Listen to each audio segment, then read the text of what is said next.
j'ai beaucoup tardé à la sortir, mais bon, que voulez-vous? Je me suis enfin décidé, c'est l'essentiel. Et franchement, ben... ouais, ça a totalement rien à voir avec ce qu'on a pu voir dans l'animé. Encore une fois, bienvenue à toutes et à tous, je suis Marius, j'espère que vous allez bien. Les amis, voici ma troisième et dernière partie sur les différences entre l'anime et le manga Meta Fight Beyblade. Oui, en effet les amis, j'ai tardé à la sortir, mais bref, de toute manière, fallait bien que je bosse dessus et tout, donc voilà. Enfin, bon, on ne va pas perdre un instant, n'est-ce pas? Let's go! Tout commence 6 mois après la finale du championnat du monde. Jinga est devenu tellement fort qu'il ne trouve plus d'adversaire de sa trempe. Et pour le coup, il est blasé, il s'emmerde.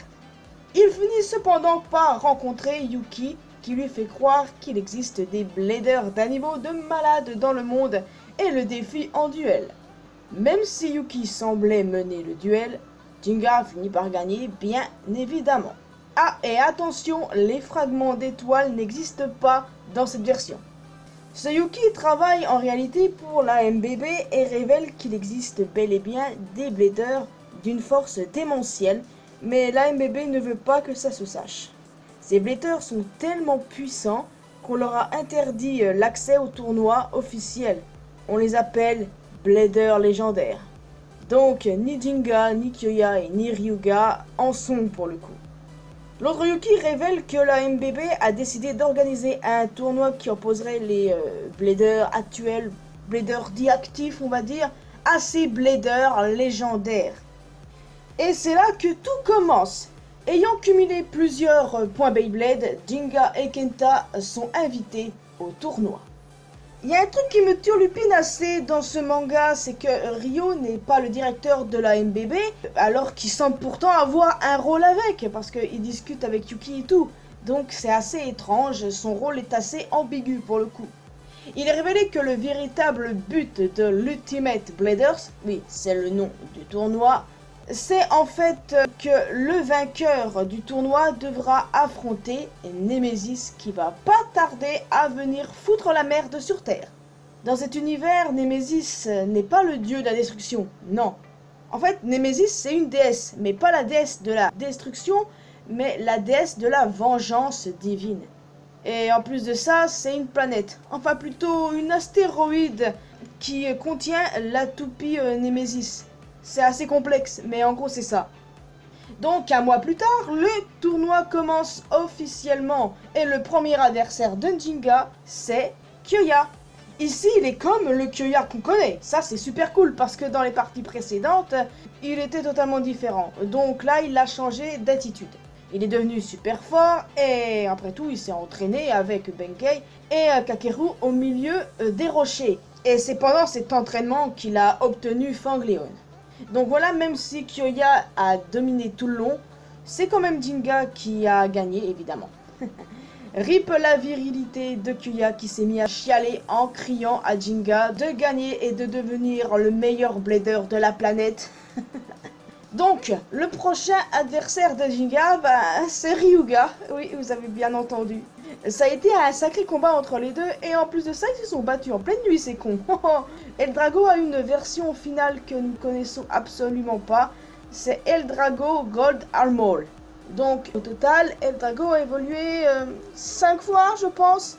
Et ouais, c'est même pas abusé. Même pas, je vous dis, à peine. Enfin bref, la toupie de Ryuga s'arrête avant celle de Jinga, et donc ce dernier gagne le combat. Et le pire dans l'histoire, c'est que Ryuga n'a même pas le seum. Ouais, vraiment, dans ce manga, Ryuga et Kyoya, c'est vraiment quelque chose. Prochain combat, direction l'Alaska. Cette fois-ci, Jinga affronte un blader légendaire. Et ce blader légendaire, c'est Aguma. Oubliez le point de Belling, il n'existe pas, je vous l'avais dit dans ma dernière partie, me semble-t-il. Et Bao n'existe pas non plus, et ça, c'est super triste. Enfin, attention, tenez-vous bien les amis. Aguma, là-dedans, c'est un fucking géant, c'est un putain de géant. Oui, je vous jure, je ne déconne pas, les gars, je ne déconne pas. Genre, moi, je lui arrive aux genoux, hein. Il doit faire plus de 5 mètres, le mec. Et je vous jure, c'est incroyable. À peu près la taille de Katakuri dans One Piece. C'est insane. Je pensais pas que dans cet univers-là, on aurait des personnages aussi grands que ceux de One Piece. Alors oui, c'est trop, c'est carrément trop. Le Aguma qu'on connaît, il fait quoi un peu plus de 2 mètres, mais seulement. What? J'ai été choquée, je peux vous le dire. 5 mètres, bordel de fuck. Oh mon dieu. Donc voilà, Jinga il se fait laminer, et c'est un massacre, mais Aguma perd, car sa toupie est tombée à la flotte. Tout ça, ça me fait rire en fait, ça me fait tellement rire. Dans un autre endroit, Julian Concern se fait battre par un autre blader légendaire, et c'est King. Ce dernier n'est pas si différent de celui que nous connaissons, sauf qu'il ne peut pas changer de couleur de cheveux tel un Super Saiyan. En fait, ses cheveux dans cette version, ils sont blancs, un peu rosés, je dirais, alors qu'ils sont bleus dans l'animé. Et encore ailleurs, on a Kenta qui affronte Yoranes. Et ici, ce n'est qu'un blader lambda, il n'est pas méchant. Ah, et plutôt n'existe pas là-dedans. Uracle en moins, ça fait plaisir. Argo, qui est de retour, affronte et perd face à Chris. Masamune, lui, bat Shi-Young. Et on assiste à la première apparition de Dynamis. Bon, ce n'est pas un blader légendaire, il reste toujours en arrière-plan, il ne parle pas, et il s'appelle Dynamis, pas Dynamis. Donc lui il gagne contre Ryutaro, et on a Jigsaw qui bat Sora. Je déteste le personnage de Jigsaw, et à chaque fois que j'entends son nom, je pense à Saw, bordel, c'est pas croyable. Et d'un autre côté, on a Titi qui bat Dashan. Et Titi n'est pas timide du tout dans cet univers. Donc par la suite, Jinga et King finissent par s'affronter. Je précise que King n'a jamais perdu. Et donc du coup, Jinga a galéré, bien évidemment. Il l'a vaincu, mais il a galéré. Grave chier, vraiment. Mais c'est grâce à une technique de malade qu'il a appris aux côtés de son père qu'il a réussi à le battre. Jinga a réussi à battre tout le monde. Mais de toute façon, comme c'est le héros, c'est logique que ça se passe ainsi. Donc, on a Kenta d'un autre côté qui affronte Chris et on en apprend un peu plus sur lui. Alors non, il n'est pas mercenaire, il fait partie de l'armée. Oui, exactement. Il fait partie d'une division spéciale de l'armée américaine qui s'appelle la Bay Force. Il fait des entrées très classe par ailleurs, dans des engins typiques de l'armée, donc... ça c'est assez cool concernant le personnage de Chris puisque je l'adore enfin. Et sa toupie Orion peut devenir invisible et donc du coup vous vous en doutez bien il a vaincu Kenta. Et par la suite il affronte Jinga et c'est là qu'on apprend qu'en fait que Orion a été créé spécialement pour vaincre Nemesis. Et du coup Jinga, même histoire, finit par vaincre Chris et ce dernier est très frustré et on peut le comprendre. Nemesis débarque plus tôt que prévu, l'astéroïde éclate et dites bonjour à Rago. Ouais, il existe, malheureusement. Mais ce n'est pas un être humain, c'est une espèce d'avatar, une projection, je sais pas quoi. C'est pas un humain en réalité. Donc oui voilà, comme l'armée est présente, ils envoient des missiles dans la gueule à Rago. Mais lui, il les arrête avec une seule main et hop, retour à l'envoyeur. C'est complètement insane. Comment un avatar réussit à faire ça? Je n'en sais rien. Me posez pas la question. Ce manga est complètement what the fuck et moi je n'ai pas les réponses, ok? Donc voilà, Jinga a l'excellente idée de prendre Nemesis en 1 versus 1 et il se fait défoncer. Pas de panique parce que Titi intervient et avec Quetzalcoatl, il téléporte tous les bladers en lieu sûr. Et vous l'avez compris, il faut sceller Nemesis à tout prix. On revoit cet enfoiré de Doji, il est à moitié cyborg et il est revenu pour un but bien précis, s'emparer de la puissance de Nemesis. Jinga et ses amis ont dû endurer bien des épreuves et Doji vient les faire chier comme ça, sans aucune pudeur. En même temps, c'est pas la première fois qu'il vient quelque part et qu'il fait chier son nom celui-là. Après toutes ces épreuves, Jinga, qui maîtrise enfin la technique visant à vaincre Nemesis, décide d'affronter Rago seul. Pire idée ever.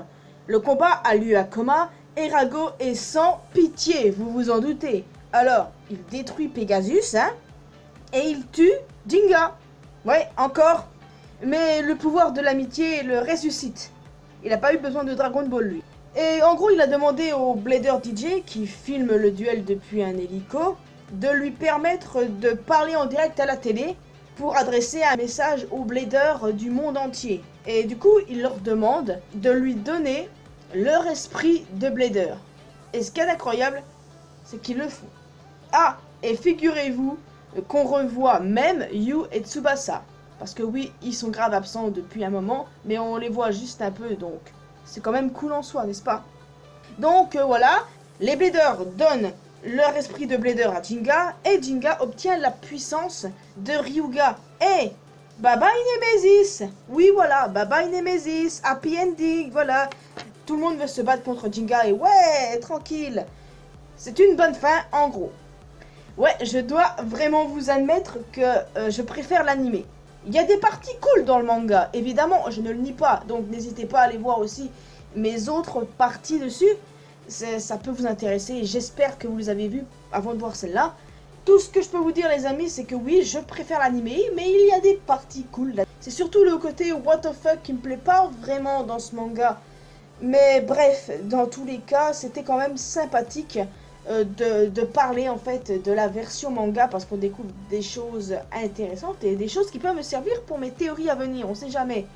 Et petite anecdote les amis, oh oui, de base, figurez-vous que Ryuga et Jinga devaient être frères. J'étais morte de rire quand j'ai appris ça, on pouvait pas m'arrêter.